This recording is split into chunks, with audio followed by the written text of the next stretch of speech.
दिन रात लगे हमारे वीर जवानों के साथ चट्टान की तरह खड़े हैं। उनकी वीरता, उनके कौशल, उनकी सूझबूझ पर देश अटूट विश्वास रखता है। इस सर्वदलीय बैठक के माध्यम से मैं शहीदों के परिवारों को भी ये विश्वास दिलाता हूं कि पूरा देश उनके साथ है, पूरा देश उन्हें नमन करता है। साथियों, पूर्वी लद्दाख में जो हुआ उसको लेकर आपने रक्षा मंत्री जी और विदेश मंत्री जी को सुना भी और प्रेजेंटेशन को भी देखा। न वहां कोई हमारी सीमा में घुस आया है,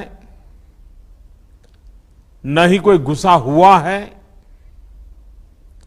न ही हमारी कोई पोस्ट किसी दूसरे के कब्जे में है। लद्दाख में हमारे 20 जाबाज शहीद हुए, लेकिन जिन्होंने भारत माता की तरफ आंख उठाकर देखा था, उन्हें वो सबक सिखा कर गए हैं। उनका ये शौर्य, ये बलिदान हमेशा हर भारतीय के मन में अमिट रहेगा। साथियों, निश्चित तौर पर चीन द्वारा एलएसी पर जो किया गया है, उससे पूरा देश आहत है, आक्रोशित है। ये भावना हमारी इस चर्चा के दौरान भी आप सबके माध्यम से बार बार प्रकट हुई है। मैं आपको भी आश्वस्त कर रहा हूं कि हमारी सेना देश की रक्षा के लिए कोई कसर नहीं छोड़ रही है। डिप्लॉयमेंट हो, एक्शन हो, काउंटर एक्शन हो, जल थल नभ में हमारी सेनाओं को देश की रक्षा के लिए जो करना है वो कर रही है। आज हमारे पास ये कैपेबिलिटी है कि कोई भी हमारी 1 इंच जमीन की तरफ आंख उठाकर भी नहीं देख सकता। आज भारत की सेनाएं हर सेक्टर में एक साथ मूव करने में पूरी तरह सक्षम है। ऐसे में हमने जहां एक तरफ सेना को अपने स्तर पर उचित कदम उठाने की छूट दी है, वहीं दूसरी तरफ डिप्लोमेटिक माध्यमों से भी चीन को अपनी बात दो टूक स्पष्ट कर दी है।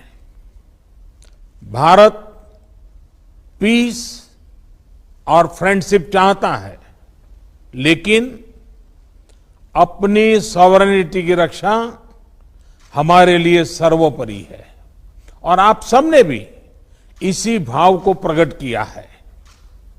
साथियों, बीते 5 वर्षों में देश ने अपनी सीमाओं को सुरक्षित करने के लिए बॉर्डर एरिया में इंफ्रास्ट्रक्चर डेवलपमेंट को प्राथमिकता दी है। हमारी सेनाओं की दूसरी आवश्यकताओं जैसे फाइटर प्लेन्स, आधुनिक हेलीकॉप्टर, मिसाइल डिफेंस सिस्टम आदि पर भी हमने बहुत बल दिया है। नए बने हुए इंफ्रास्ट्रक्चर की वजह से खासकर एलएसी में अब हमारी पेट्रोलिंग की कैपेसिटी भी बढ़ गई है। पेट्रोलिंग बढ़ने की वजह से अब सतर्कता बढ़ी है और एलएसी पर हो रही गतिविधियों के बारे में भी समय पर पता चल रहा है।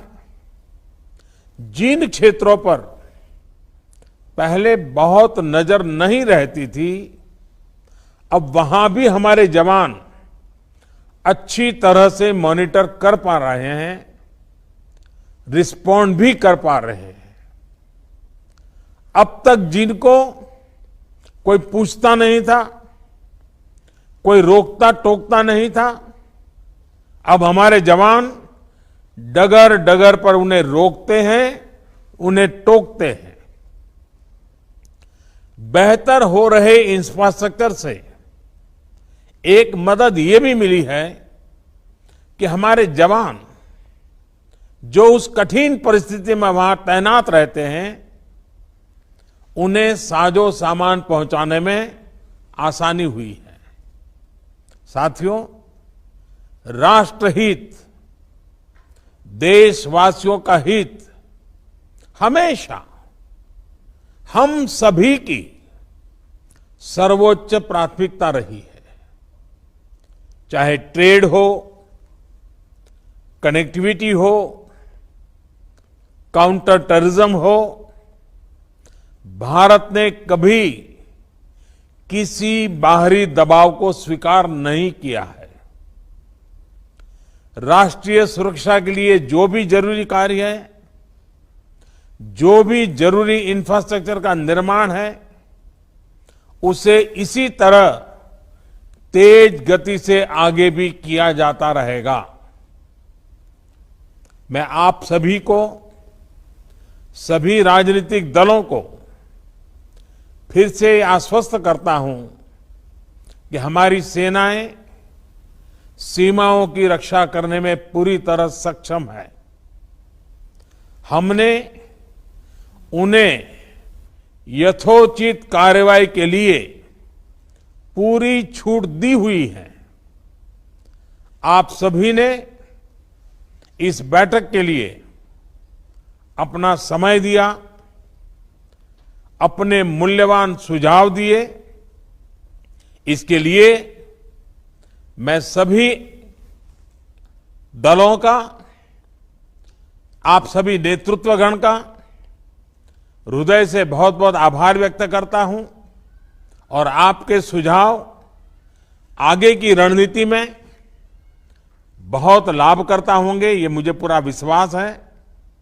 मैं फिर एक बार इस एकता का संदेश देने में आप जो बढ़ चढ़ करके आगे आए हैं,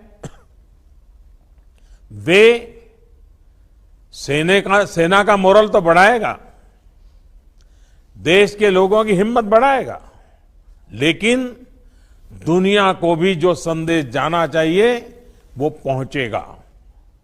और इसलिए आज की मीटिंग में आपकी ये सकारात्मक भूमिका का बहुत मूल्य है, उसका बहुत ऐतिहासिक महत्व है।